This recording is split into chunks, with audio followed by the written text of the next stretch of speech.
Hi everyone and welcome back to another episode of Sideboard Files here on HEDRON.TV. My name is Manuel, I'm your host as usual, and this time I have the pleasure to have back on the show Tobias Mieth. Welcome Thanks back. for having me again. Oh, thank you. It's been quite a while, but I'm really enjoying it to be here again. Nice. It's been quite a while. Where have you been?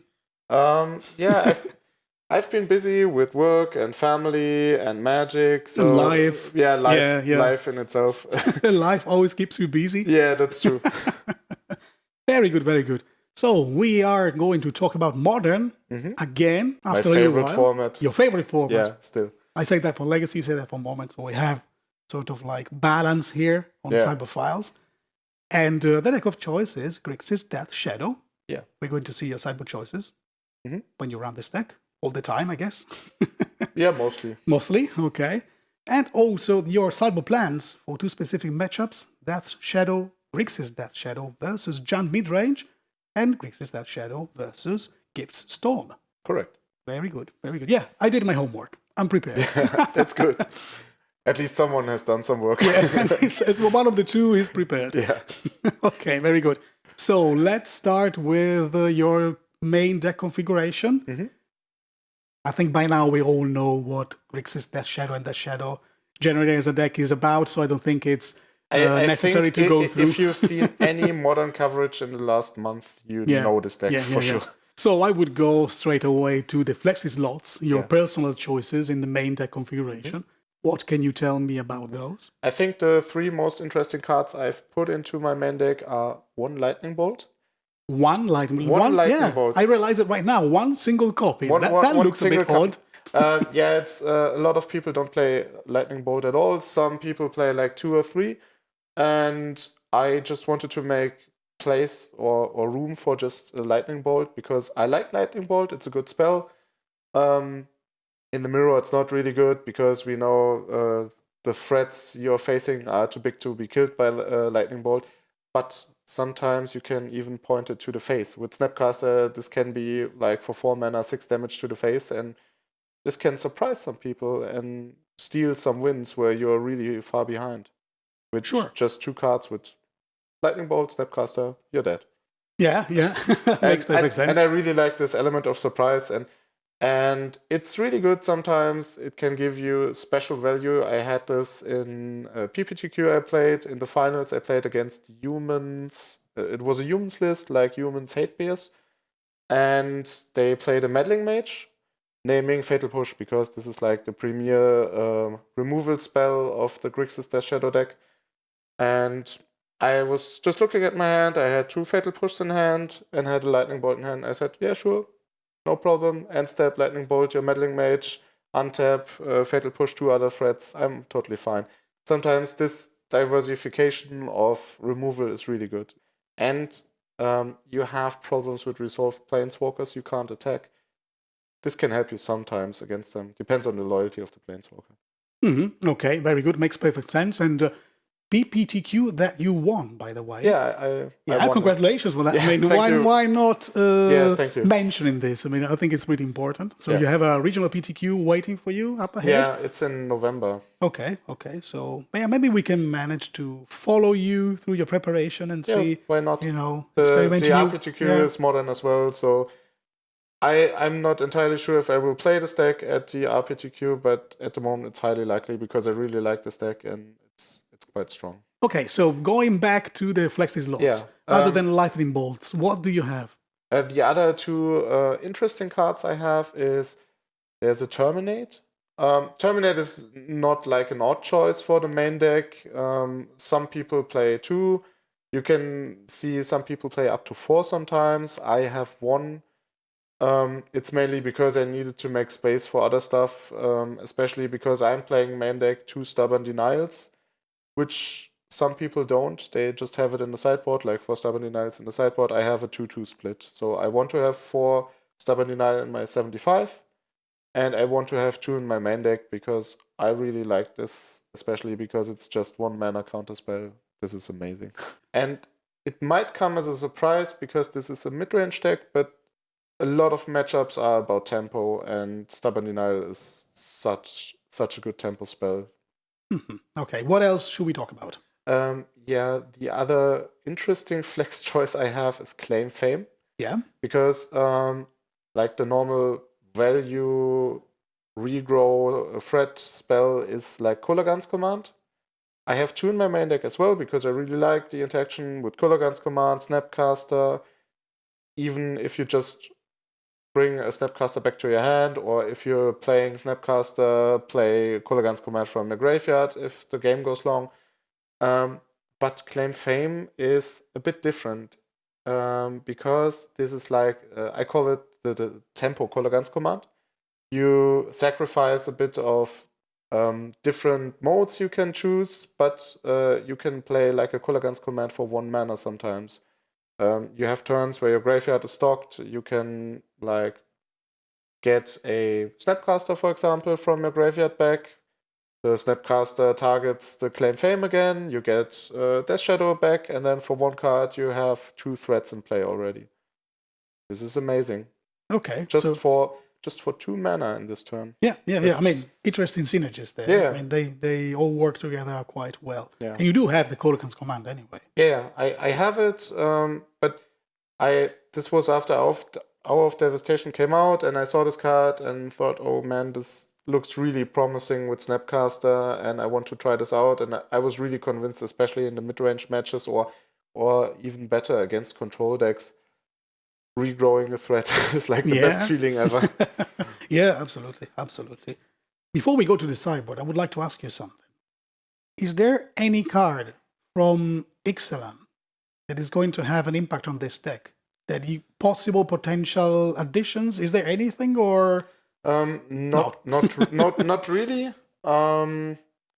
You might think about Opt, for example, but Opt is a cantrip which doesn't fulfill the purposes you need from a cantrip in a Death Shadow deck, especially the Grixis Death Shadow deck, because when we look at Zero Visions is a 1 mana card which fixes your draws for later. So it's like you lose a bit of tempo if you play it, but you regain it in the later draw steps because your draws are fixed. That is not something that Opt provides. And the other one is Thought Scour, which is an instant speed cantrip, so it's a bit similar to Opt. However, what Thought Scour provides is you are a graveyard-based deck, and you need a stock graveyard to really shine. And Thought Scour, if you Thought Scour yourself, you fill your graveyard up, and this can lead to turn 2 Tassigurs, sometimes even turn 2 Tassigur with a Death Shadow on the board, and this is like the opponent is frowning when they see this. And Opt can't provide this. Okay, Opt can't provide this. No. Okay. Yeah, other cards that might slot in there color-wise might be the new Jace, for example. However, I think the new Jace is, if it comes to Modern, the power level is not high enough. He might be good in some synergistic deck. There has been some talk about doubling season, for example, with Jace, but I'm still not seeing it that it might really make a splash. And most of the other cards which might fit into Modern are not Grixis colored. Okay. Very good. I think we said it all for the main deck. We can just start talking about this sideboard. Here we go, the main thing, sideboard. So, 2 Ceremonious Rejections, 2 Jace, Rin's Prodigy? I call him Rin's Prodigy, but I'm not entirely sure, but that's how I call him. Okay, so if anybody knows the exact pronunciation, please let us know in the comment section below. Well, let's go home with the list. Then 2 Starboard Denial, 2 Anger of the Gods, 1, this one I know, British, it's Nihil. Nihil? And American is Nihil. Oh, okay. Anyway, Nihil Spellbomb. I learned something today. 1 Claim Fame, 2 Collective Brutality, 1 Liliana the Last Hope, and last but not least, 2 copies of Surgical Extraction. So the question I usually ask to everybody who comes here, well, you know, because you've been here already. Yeah.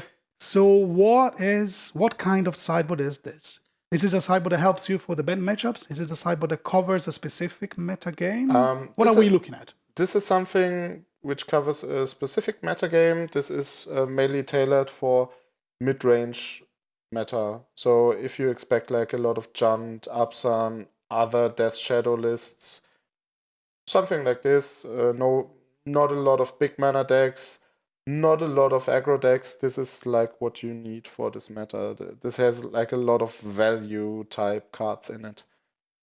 Still, you have the answer cards you need for like Modern is a wide format as always. And I think this has like the answer cards which cover the white matchups the best. Mm-hmm. Okay, very good. But the base is like we want to win the grindy matchups. Okay. So to help you, give you a lot of resources for the grinding matchups and also cover quite good number of archetypes that are, let's say, fairly common in Modern. When you go to your local game store or some events, you know that you will have the tools to deal with all these matchups. Yeah. Very good. So I would start with Jace straight away because this is a very interesting choice. And I want to know everything about it. Why do you have 2 Jaces there?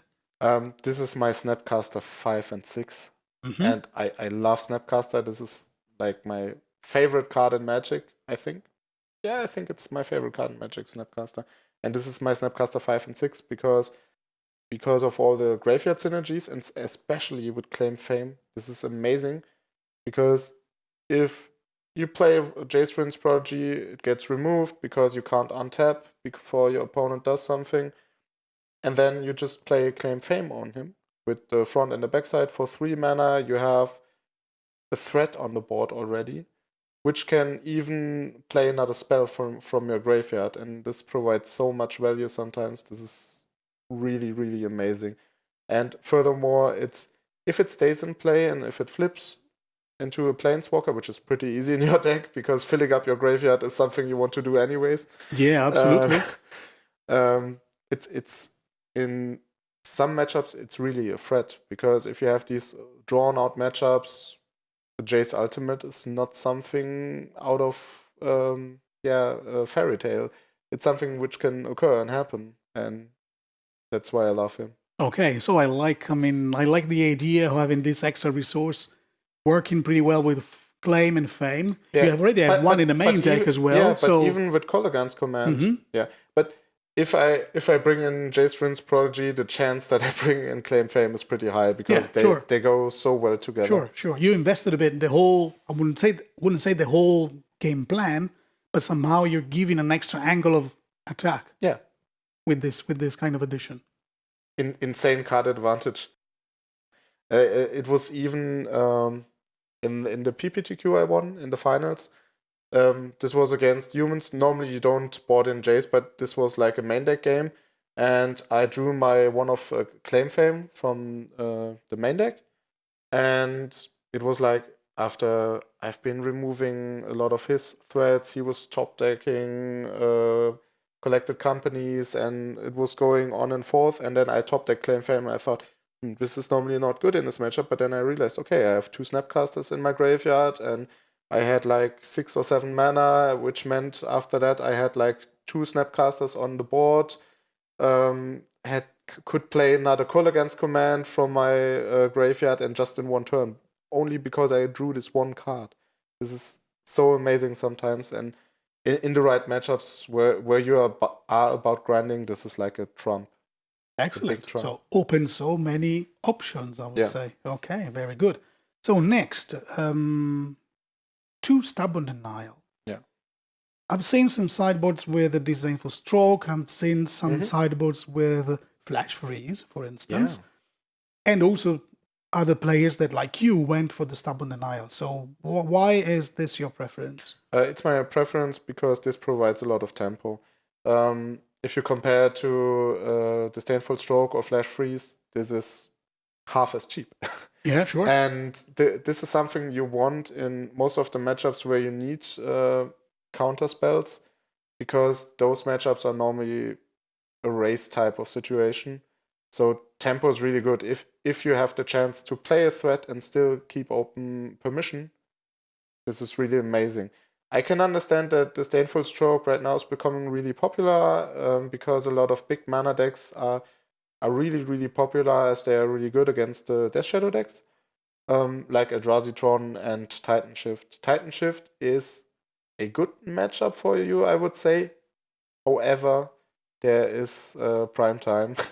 the Primeval Titan, and you have problems with Primetime coming from the top of the opponent's deck, and this is like a deck where I would say, okay, Disdainful Stroke is strictly better, but in the white meta, I really, really love Stubby D. Stubby D. Stubby D. That's the way you like to call it. Okay, very, very good. We stay on the top row here. We go for Ceremonious Rejection. This is this is very common now. I've seen it in a lot of sideboards, actually. Grixis Death Shadow sideboard, this card.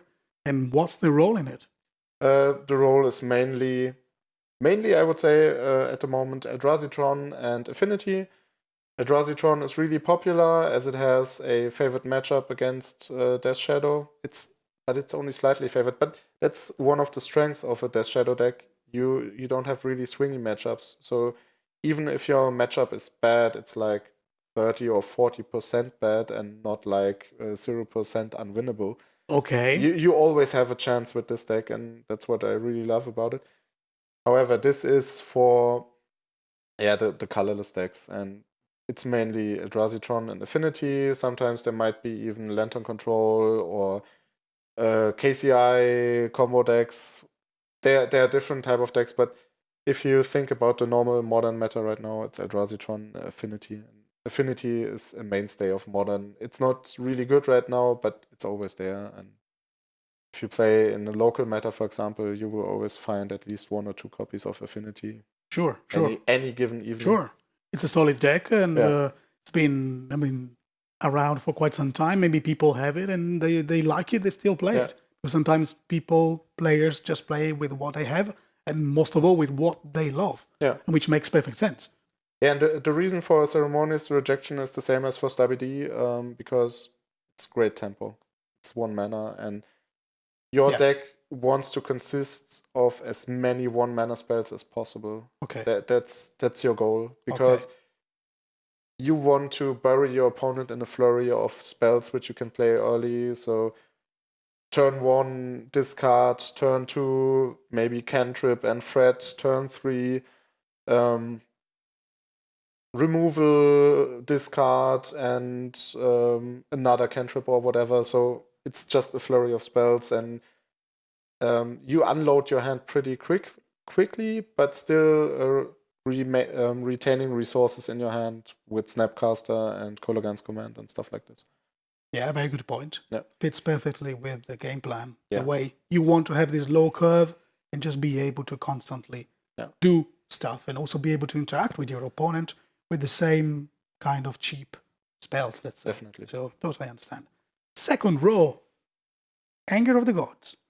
Now, I've seen Anger of the Gods, I've seen Flame Tendrils, I've seen other similar cards.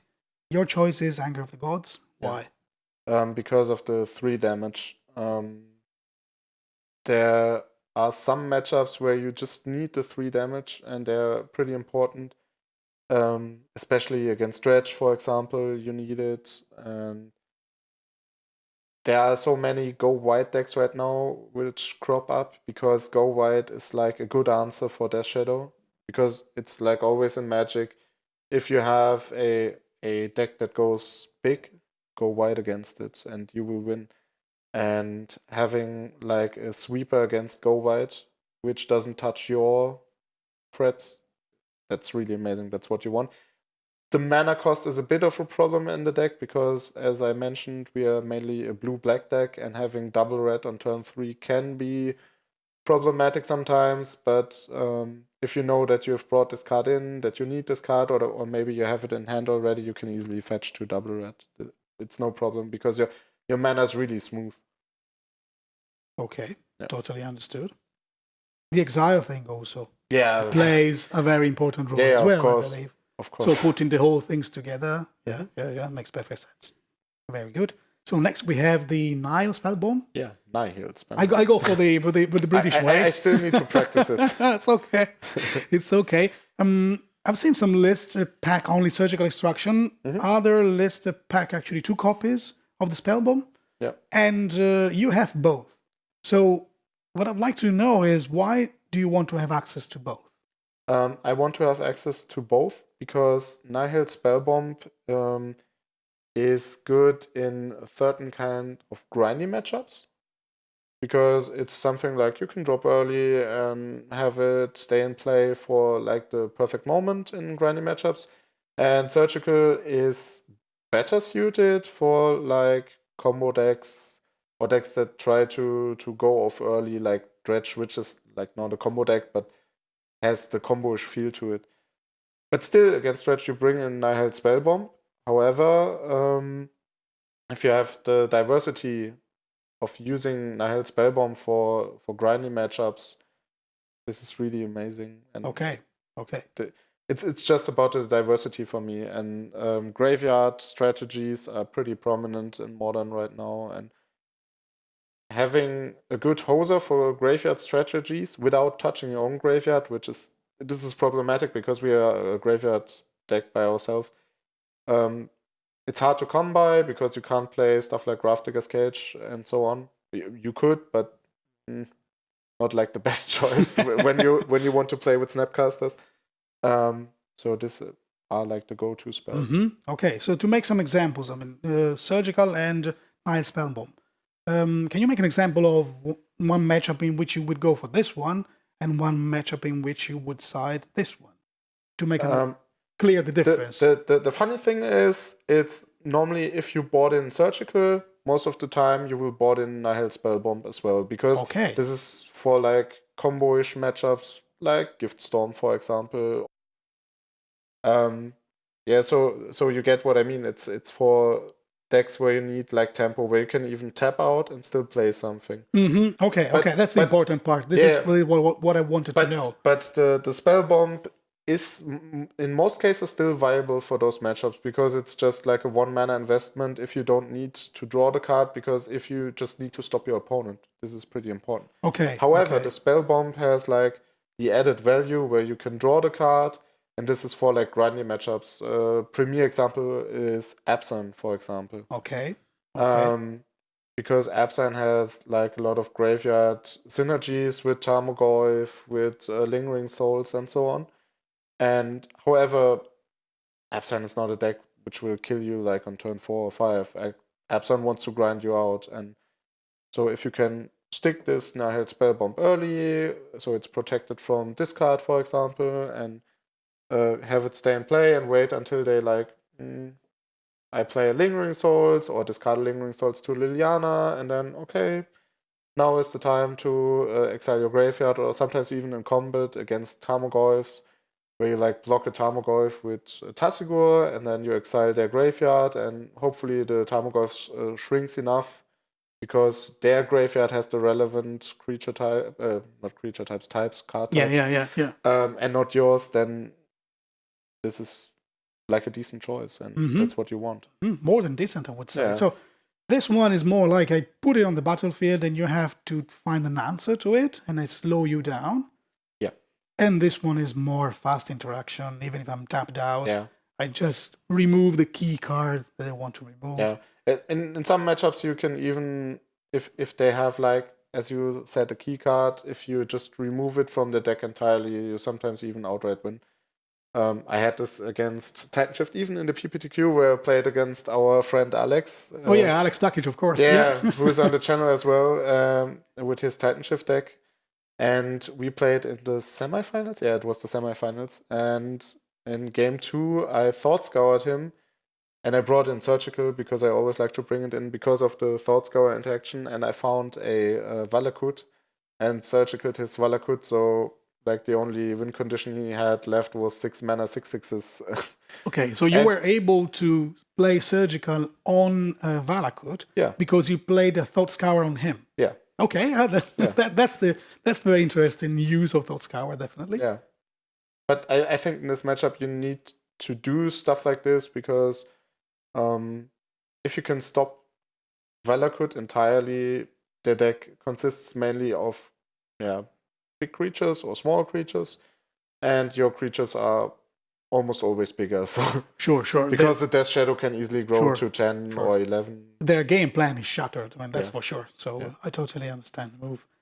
Very, very good. So Claim Fame, we already talked about it. Yeah. So I think we were very exhaustive with that. Pure value. Yeah, sure. So I would go for the last row and 2 Collective Brutality. This is another card that I've seen quite often in Grixis Shadow's sideboard.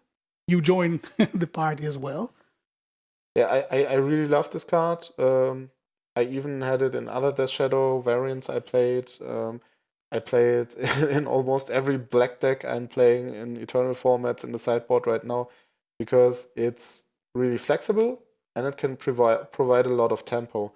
For example, if you play against Burn, which is like a deck which will come up often in Modern, in Legacy not so much, but even there could be Burn. Against a deck like this, you can easily, for dumping like 2 cards from your hand, can remove a threat, gain 2 life, and take a card off the hand, which might be problematic to you.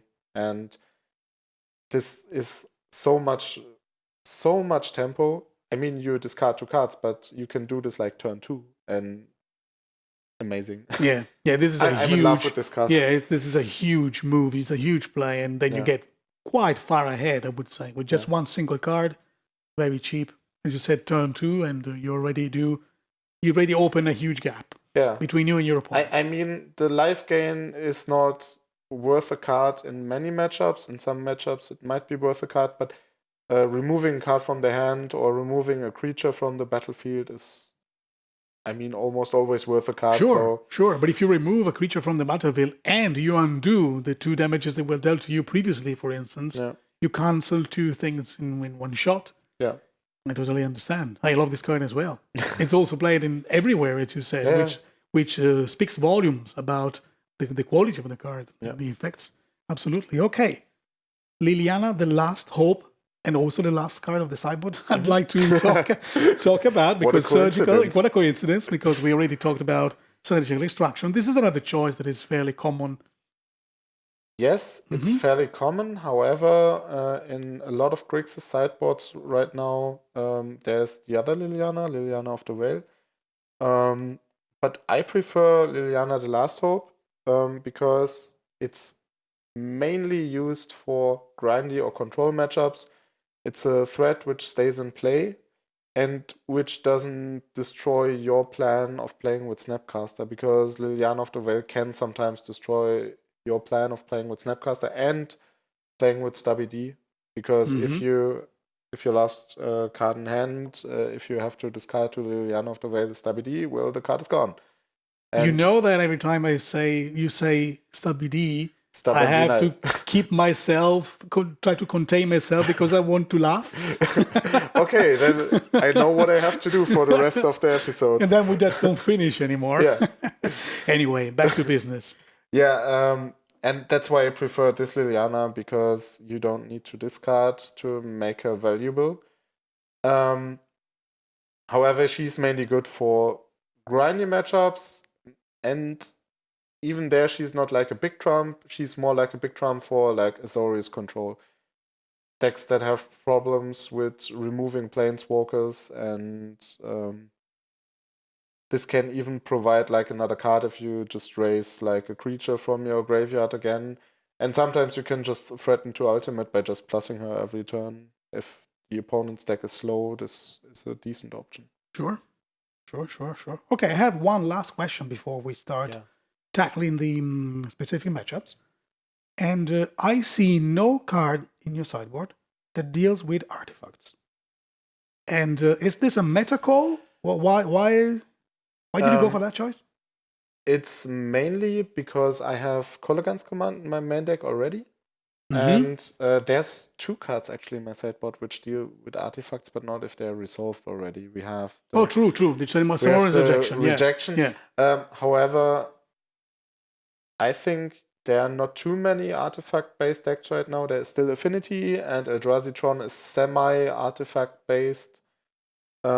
But we still have Kolaghan's Command, and this is as good as it is against artifacts, because Kolaghan's Command, shatter something, and use another mode.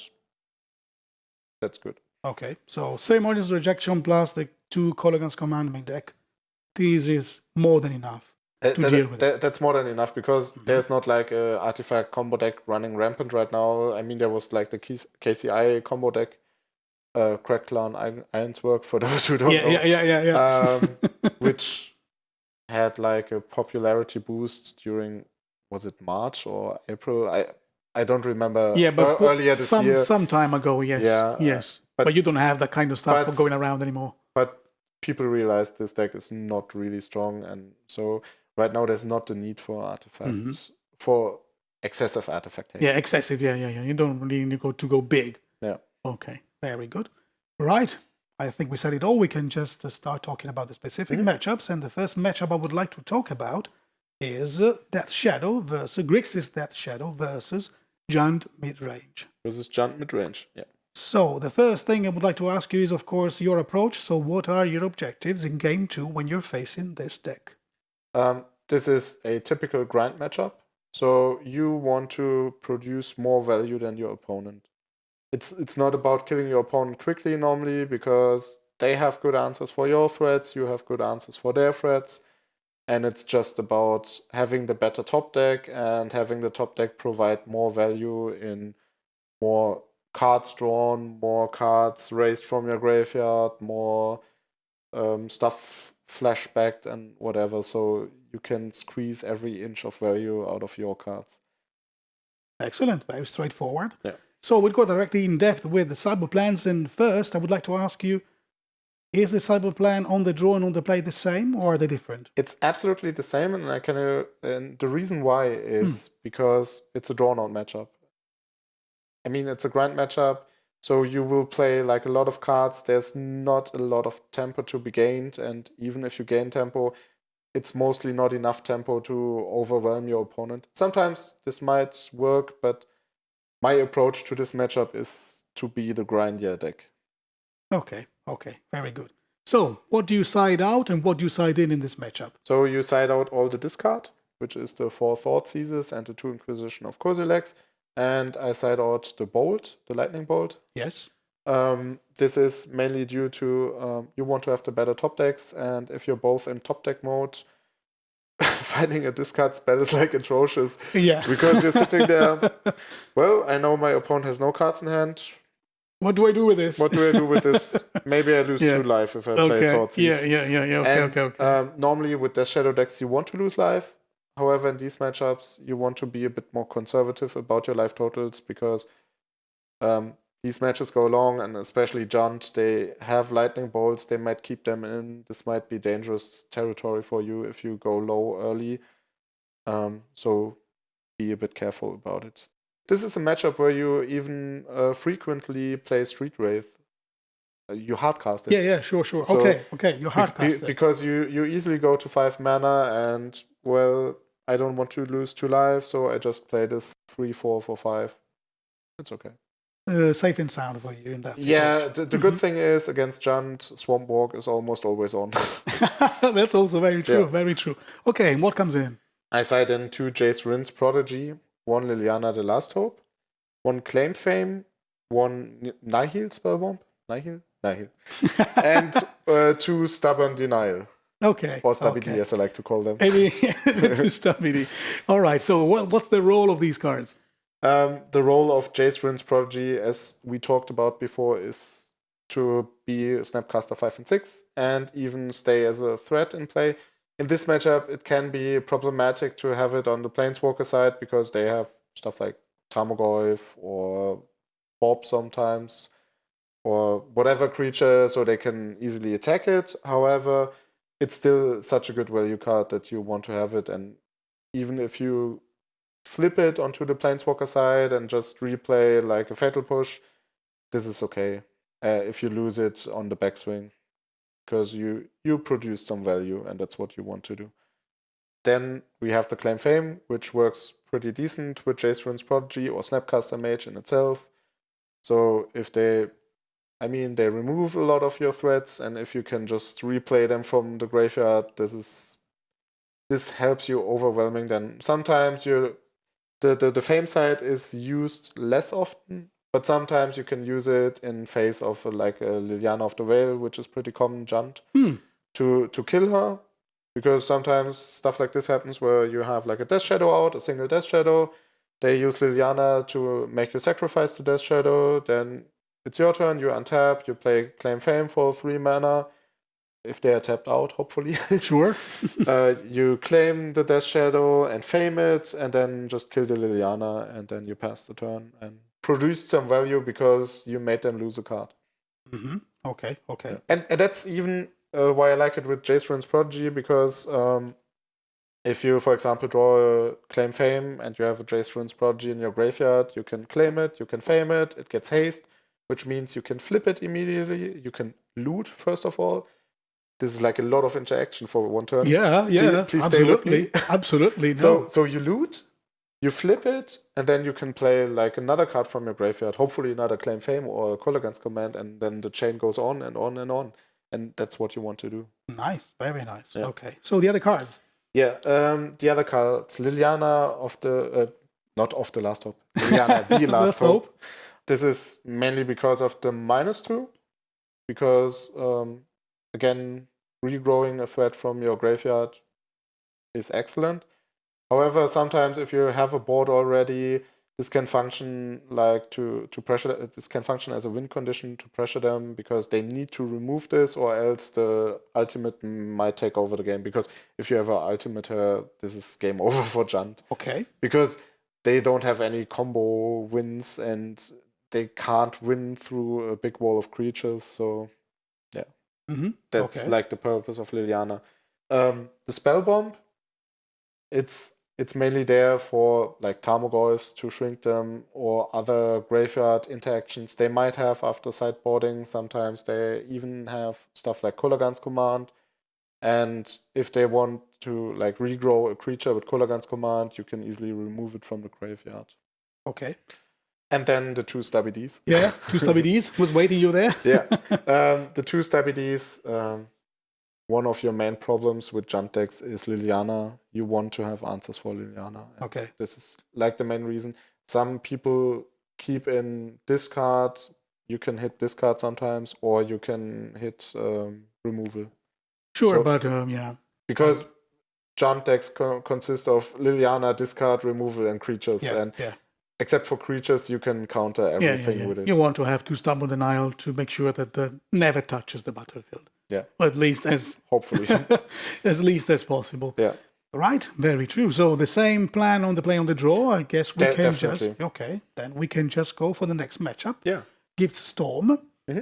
And as usual, what is your approach in game 2 when you're facing this deck? So in this matchup, the boarding plan is different because this matchup is a lot about tempo, and this deck tries to attack you from an angle which is a spell-based combo deck. However, the problem is they have I like to call them Stormlords, the Goblin Electromancer and Baral. Oh yeah, sure. The 2 creatures. Yeah, because they give them a discount on their instant and sorcery spells. And you don't want this in a deck full of instant and sorcery spells. Sure. So the boarding is a bit problematic. You need to keep in removal, but you need like the right removal, and you need the right removal for the right situation.